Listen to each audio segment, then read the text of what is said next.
Hello hi friends, welcome back to my channel. నేను మీ అప్పూస్ kitchen.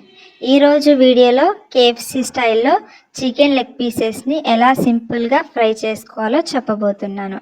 నిజం చెప్పాలంటే బయట అంత మనీ ఖర్చు పెట్టి తినడం కన్నా ఇలా సింపుల్గా ఇంట్లోనే చేసుకుంటే ఎంతో బాగుంటుంది. సో తయారీ విధానం చూసేద్దాం. 1 కప్పు పెరుగు తీసుకున్నాను. నిమ్మకాయ రసమైనా తీసుకోవచ్చు. ఇందులో టేస్ట్కి తగినంత సాల్ట్ వేసుకోవాలి, కొంచెం కారం, అలాగే పసుపు, 1 టీ స్పూన్ ధనియాల పొడి. ఈ మిక్చర్ని మొత్తం బాగా కలుపుకోవాలి. ముందు పెరుగు ఉండలు లేకుండా కలుపుకోవాలి.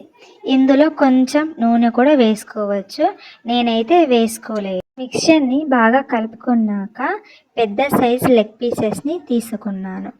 లెగ్ పీసెస్కి మధ్య మధ్యలో నైఫ్తో ఘాటులు కూడా పెట్టుకోవాలి. ఇప్పుడు లెగ్ పీసెస్ని కలుపుకున్న మిక్చర్లో వేసుకొని బాగా కలుపుకోవాలి. ముక్కకి బాగా పట్టేలాగా 2 నిమిషాలు బాగా కలుపుకోవాలి. కలుపుకున్న లెగ్ పీసెస్ని 2 గంటల పాటు పక్కన పెట్టుకోవాలి లేదా రిఫ్రిజిరేటర్లో పెట్టుకోవాలి. అప్పుడే ముక్క బాగుంటుంది. ఈలోపు ఇంకో ప్లేట్లో 1 కప్పు మైదా పిండి, ఇంకో కప్పు సగానికి కార్న్ఫ్లవర్ తీసుకోవాలి. 1 teaspoon red chilli powder, కొంచెం సాల్ట్, టీ స్పూన్ ధనియాల పొడి. ఈ మిశ్రమాన్ని చక్కగా కలుపుకోవాలి. కలుపుకుంటూనే ఒకవైపు చికెన్ లెగ్ పీసెస్ని మళ్ళీ ఓసారి బాగా కలుపుకోవాలి.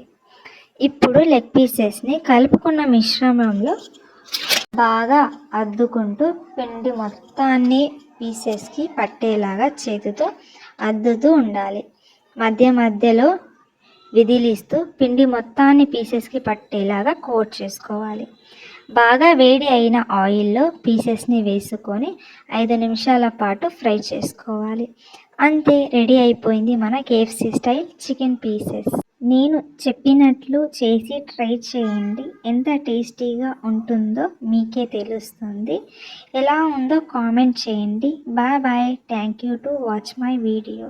మళ్ళీ నెక్స్ట్ వీడియోతో కలుద్దాం. నచ్చితే ఒక చిన్న సబ్స్క్రైబ్